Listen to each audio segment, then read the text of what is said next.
I am back. It's Ginger. I'm sitting here. I've been napping and it's late. So anyway, I'm going to try to go through Judges chapter 7. We'll see how we do here. But we just got through where, God was calling Gideon to judge Israel and to deliver them from the Midianites, those descendants of Abraham and Keturah's son Midian. And Gideon being unsure. Remember, he destroyed his father's altar of Baal and his Asherah pole, and then he lit a fire at night to sacrifice to the Lord, and the men wanted to kill him. But Caleb's father, in the last chapter said, will you contend for Baal, or will you deliver him? Whoever will plead for him shall be put to death by morning. If he is God, let him contend for himself, because someone has turned down his altar. He's saying if Baal's God, he can defend himself. And then he renames his son Jerubbabel. He renames Gideon Jerubbabel. And then Gideon, being unsure of taking on the Midianite army, he puts out a fleece on the threshing floor. At first he wants God to make the fleece wet and the ground dry, which God does. And then the next night he wants God to make just the opposite, to make the water or the dew all over the ground, but the fleece dry, and God does that to confirm to Gideon that he is the one to take on the Midianites, who are really harassing the Israelites, and taking their food, taking their animals, etc., etc., etc. Just harassment. So I don't have my map with me, which I always am trying to keep my maps with me, but we're going to read through this without it. I don't want to get up and get it. So anyway, we'll see. Maybe I will end up getting up and getting it. This is chapter 7, Gideon's 300 chosen men. Then Jerubbabel, that is Gideon, and all the people who were with him, rose early and camped beside the spring of Harod. And the camp of Midian was on the north side of them, by the hill of Moreh in the valley. The Lord said to Gideon, the people who are with you are too many for me to give Midian into their hands, for Israel would become boastful, saying, my own power has delivered me. Now therefore proclaim in the hearing of the people, saying, whoever is afraid and trembling, let him return and depart from Mount Gilead. So 22,000 people returned, but 10,000 remained. Then the Lord said to Gideon, the people are still too many. Bring them down to the water, and I will test them for you there. Therefore it shall be that he of whom I say to you, this one shall go with you, he shall go with you. But everyone of whom I say to you, this one shall not go with you, he shall not go. So he brought the people down to the water, and the Lord said to Gideon, you shall separate everyone who laps the water with his tongue as a dog laps, as well as everyone who kneels to drink. Now the number of those who lapped, putting their hand to their mouth, was 300 men, but all the rest of the people kneeled to drink water. The Lord said to Gideon, I will deliver you with the 300 men who lapped, and will give the Midianites into your hands. So let all the other people go, each man to his home. So the 300 men took the people's provisions and their trumpets into their hands, and Gideon sent all the other men of Israel, each to his tent, but retained the 300 men, and the camp of Midian was below him in the valley. Okay, so Gideon, the Lord wants Gideon's and his people, the Israelites, to know that God is winning the battle. And we talked about this before. The reason these people have been able to have these victories is because God was with them. He granted them the victory. So I guess that's a life lesson for us in areas where we are winning. We can look at it as God winning our victory, because, we can't do anything on our own. So, sorry. Anyway, so at first there were 22,000 Israelite fighters. So God had Gideon return everyone out of that number who was afraid. They were supposed to go home. So after all the people who were afraid, obviously 12,000 went home, 10,000 remained. And then the Lord had another test because he wants a very small army to defeat these Midianites here. So God instructed Gideon to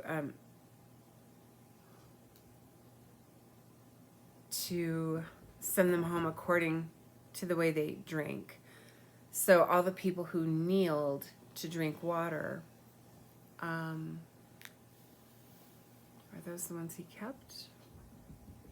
Oh, no, the people who kind of put their hand up to their mouths, 300 in number.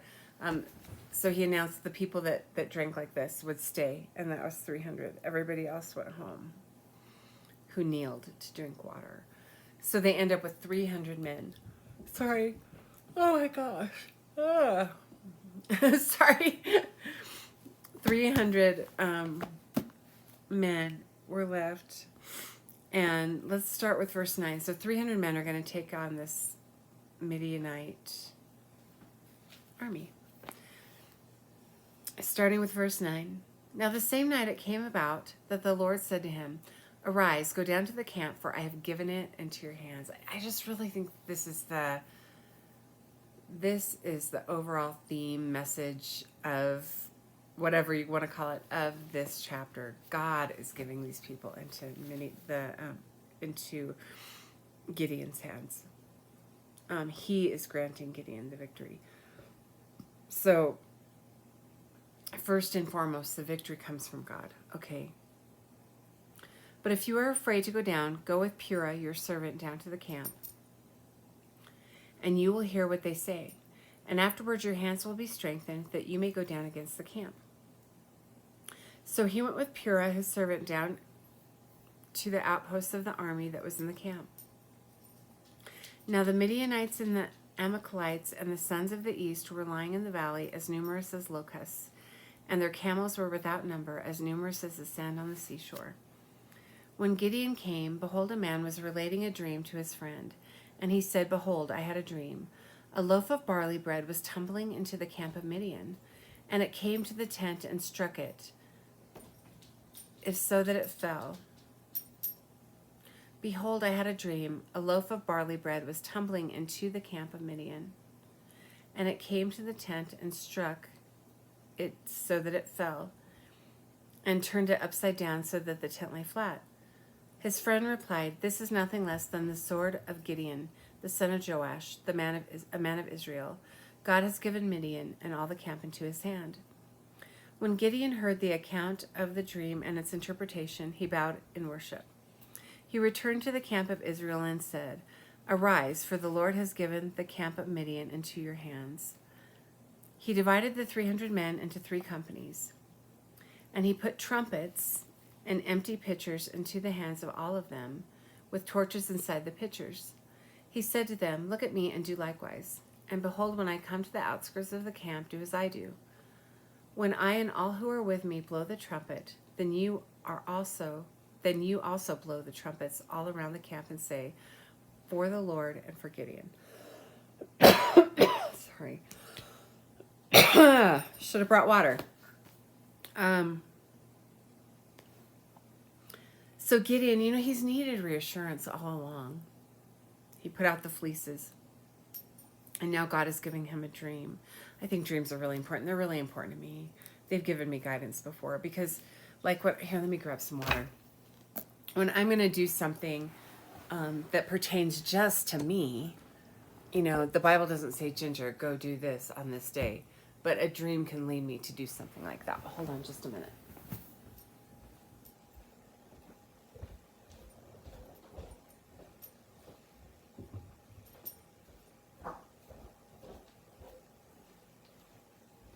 So a dream can give guidance for, things like that. Dreams are not above the Word of God by any means, but in this situation, it helped Gideon to be reassured that, again, because he needs it, that he is going to be given the victory. So, and this dream is symbolic. The barley loaf it pretty much instructs that the Midianite tent down and turns it upside down so the tent lay flat. It's just very reassuring that they're going to get the victory, even though God has already indicated that. He's giving reassurances to Gideon. Okay, so let's just go ahead and finish this thing. Oh, I've only been gone for 10 minutes. This is fast, you guys. Okay. So Gideon and the 100 men who were with him came to the outskirts of the camp. Okay, because he divided the 300 men into 3 companies. So he goes with one of the companies. So Gideon and the 100 men who were with him came to the outskirts of the camp at the beginning of the middle watch. I was going to Google that, but I didn't. I was going to investigate a little bit, and maybe I can do it now. I can do it now. We're studying together. I'm going to look up this, where it talks about the middle watch in verse 19. This is Judges 7. 19.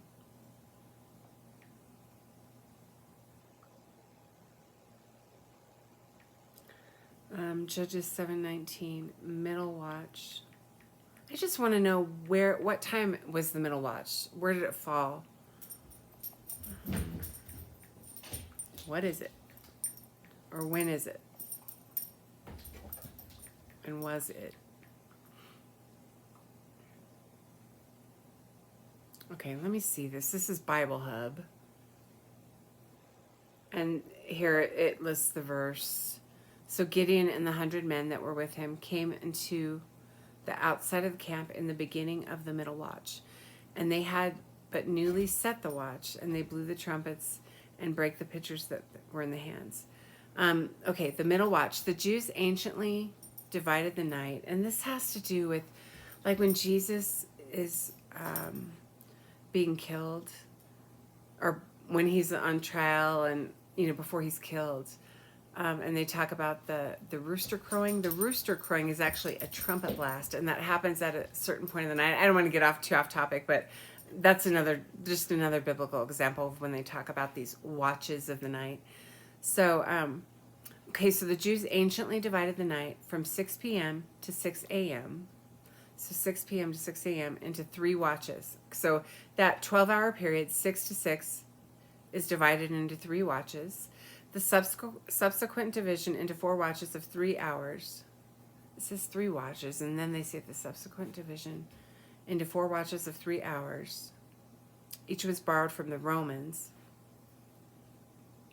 At the beginning of the middle watch, soon after 10 o'clock at night, would be the time at which the host would be buried in their first sleep.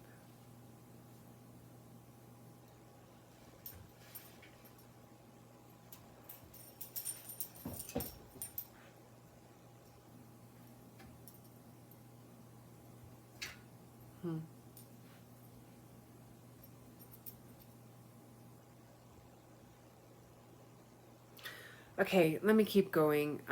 This is talking about the middle watch. This is from Benson Commentary. That is of the second watch, for though afterward the night was divided into 4 watches by the Romans, yet in more ancient times, so at this time it would have been 3 watches, because it was more ancient. Yet in more ancient times, in the eastern parts, it was divided into 3.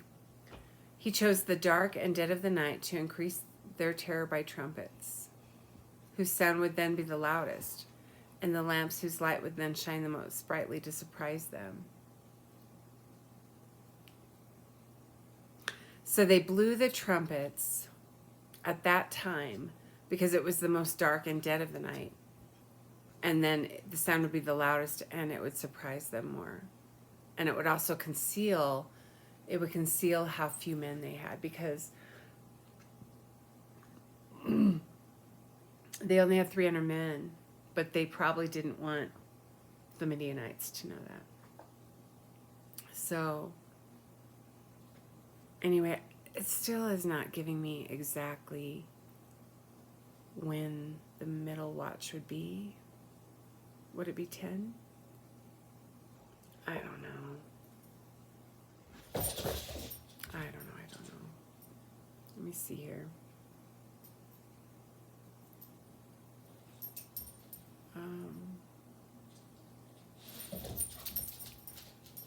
Let me look at BibleRef.com.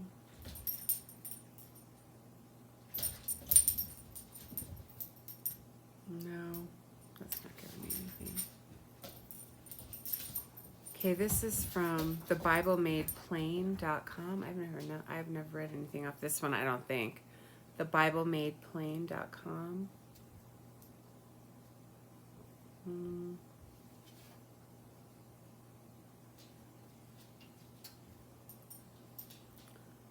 The night was divided into 4 watches of 3 hours each. Some people, the other one said 3 hours back in ancient times. Maybe it was 3, maybe it was 4. I don't know. Because it sounds like that was changed. Okay, 6 p.m. to 9 p.m., 9 p.m. to midnight, midnight to 3 a.m., and 3 a.m. to 6 a.m. They seem to have been called the first watch, the second watch, the third watch, and the fourth watch. So which one is the middle watch? Which one is the middle watch, though?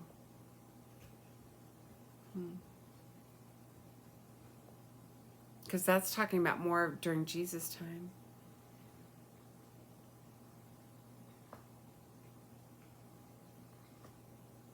I don't know, guys.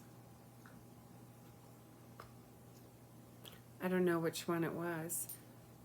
Was it 6 to 9? Well, that's still dividing it into 4. If it was before the watch was divided into 4 times, 4 parts of the night. I don't know. I want to know. It's bugging me. Now, let me read this right quick. This is from Bible.com. Well, it's not coming up with what I saw.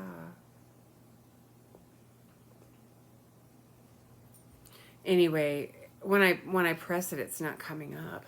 But this little blurb I can read here from Bible.com says that Gideon and the 100 men with him reached the edge of the camp at the beginning of the middle watch, just after they had changed the guard.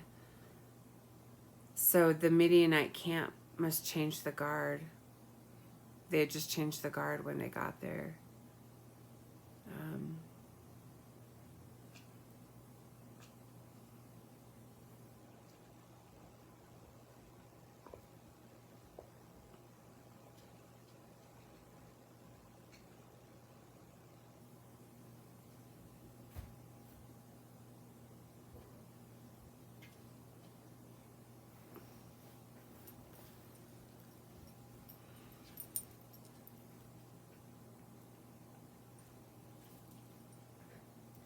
Okay, we're not going to go any further into that.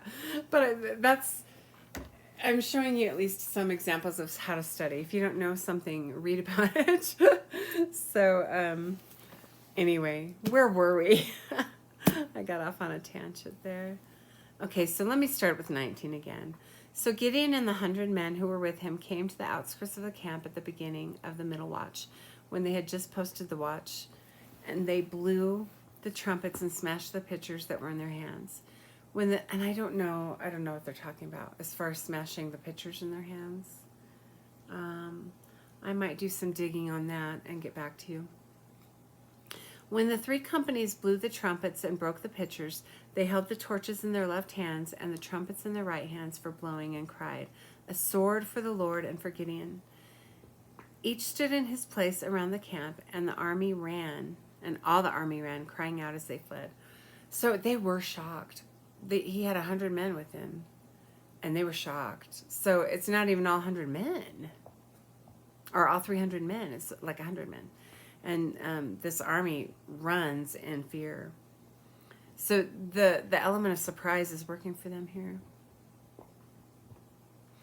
When they blew, well, I guess the other men are nearby because they're blowing 300 trumpets. The other men have to be nearby. When they blew 300 trumpets, the Lord set the sword of one against another, even throughout the whole army. And the army fled as far as Beth Shittah towards Zerah, as far as the edge of Abel Menhola, and by Tabith. That's when I wish I pulled the map out, but I'm not going to do it right now. The men of Israel were summoned from Naphtali and Asher and all Manasseh, and they pursued Midian.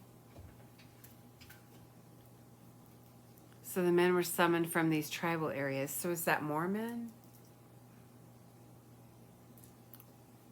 Or is this referring to the 300 that were left? I don't know. Gideon sent messengers throughout all the hill country of Ephraim, saying, "Come down against Midian, and take the waters before them, as far as Beth Barah and the Jordan." So all the men of Ephraim were summoned, and they took the waters as far as Beth Barah and the Jordan. So Ephraim is a tribe. Manasseh is a tribe. You know, they had those set tribal lands there. They captured the 2 leaders of Midian, Oreb and Zeb. Their names are O-R-E-B and Zeb, Z-E-E-B. Those are the 2 leaders of Midian. They captured them, and they killed Oreb at the rock of Oreb, and they killed Zeb at the winepress of Zeb, while they pursued Midian. And they brought the heads of Oreb and Zeb to Gideon from across the Jordan. So the Israelite men cut off the heads of these 2 Midianite leaders, Zeb and Oreb, and bring those heads to Gideon. Proof. He must have known what they looked like. And they must have known what the leader. And I bet the leaders wore some kind of special clothing or something that indicated who they were. But anyway, they show them to Gideon. Anyway, we'll learn a little bit more about it next time, but thanks for sticking with me, and we might look up a couple more things and chew on that later.